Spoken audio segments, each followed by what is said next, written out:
Praise the Lord. प्रभु के नाम की स्तुति हो। आज हम पढ़ेंगे यिर्मयाह 11वां अध्याय।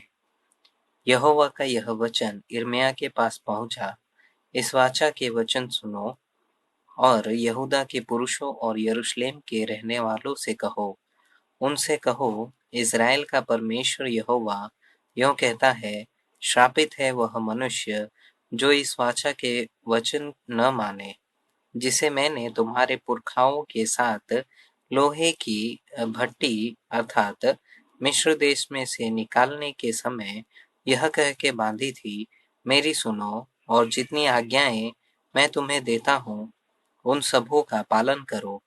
इससे तुम मेरी प्रजा ठहरोगे और मैं तुम्हारा परमेश्वर ठहरूंगा। और जो शपथ मैंने तुम्हारे पितरों से खाई थी कि जिस देश में दूध और मधु की धाराएं बहती है, उसे मैं तुमको दूंगा, उसे पूरी करूंगा। और देखो, वह पूरी हुई है। यह सुनकर मैंने कहा, है यहोवा, ऐसा ही हो।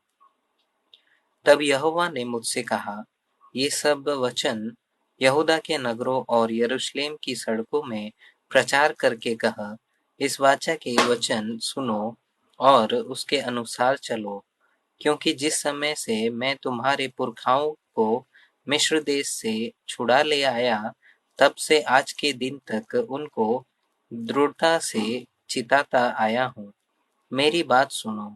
परंतु उन्होंने न सुनी और न मेरी बातों पर कान लगाया, किंतु अपने अपने बुरे मन के हठ पर चलते रहे। इसलिए मैंने उनके विषय इस वाचा की सब बातों को पूर्ण किया है, जिसके मानने की मैंने उन्हें आज्ञा दी थी, और उन्होंने न मानी। फिर यहोवा ने मुझसे कहा, यहूदियों और यरूशलेम के निवासियों में विद्रोह पाया गया है।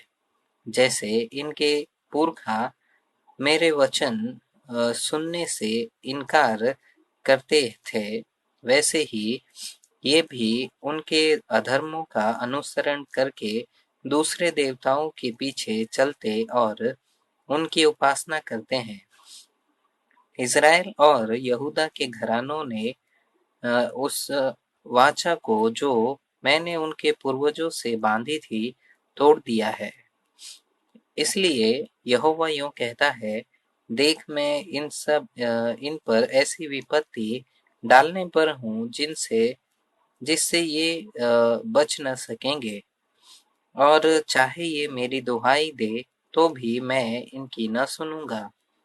उस समय यरूशलेम और यहूदा के नगरों के निवासी उन देवताओं की दुहाई देंगे जिनके लिए वे धूप जलाते हैं, परंतु वे उनकी विपत्ति के समय उनको कभी न बचा सकेंगे।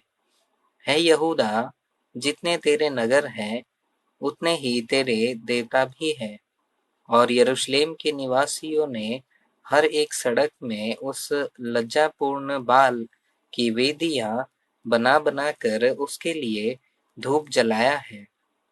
इसलिए तू मेरी इस प्रजा के लिए प्रार्थना न करना, न कोई इन लोगों के लिए ऊंचे स्वर से विनती करे, क्योंकि जिस समय ये अपनी विपत्ति के मारे मेरी दुहाई देंगे, तब मैं उनकी न सुनूंगा।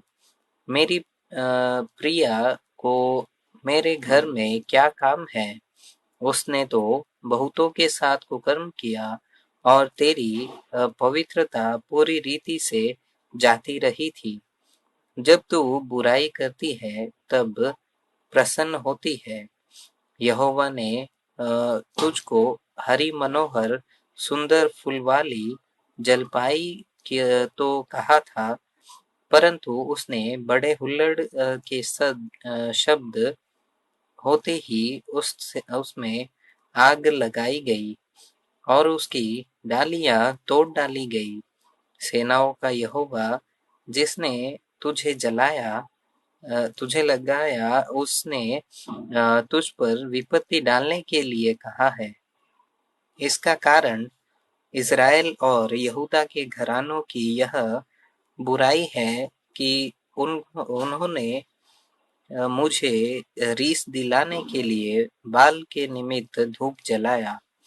यहोवा ने मुझे बताया और यह बात मुझे मालूम हो गई, क्योंकि यहोवा ही ने उनकी युक्तियां मुझ पर प्रकट की। मैं तो बध होने वाले भेड़ के बच्चे के समान अनजान था। मैं न जानता था कि वे लोग मेरी हानि की युक्तियां यह कहकर करते हैं, आओ हम फल समेत इस वृक्ष को उखाड़ दें और जीवितों के बीच में से काट डालें, तब इसका नाम तक फिर स्मरण न रहे। परंतु अब है सेनाओं के यहोवा, है धर्मी न्यायी, है अंतःकरण की बातों के ज्ञाता, तो उनका पलटा ले और मुझे दिखा, क्योंकि मैंने अपना मुकदमा तेरे हाथ में छोड़ दिया है। इसलिए यहोवा ने मुझसे कहा, अनातोत के लोग जो तेरे प्राण के खोजी हैं और यह कहते हैं कि तू यहोवा का नाम लेकर भविष्यवाणी न कर, नहीं तो हमारे हाथों से मरेगा। इसलिए सेनाओं का यहोवा उनके विषय यूं कहता है, मैं उनको दंड दूंगा। उनके जवान तलवार से और उनके लड़के लड़कियां भूखों मरेंगे और उनमें से कोई भी न बचेगा। मैं अनातोत के लोगों पर यह विपत्ति डालूंगा, उनके दंड का दिन आने वाला है।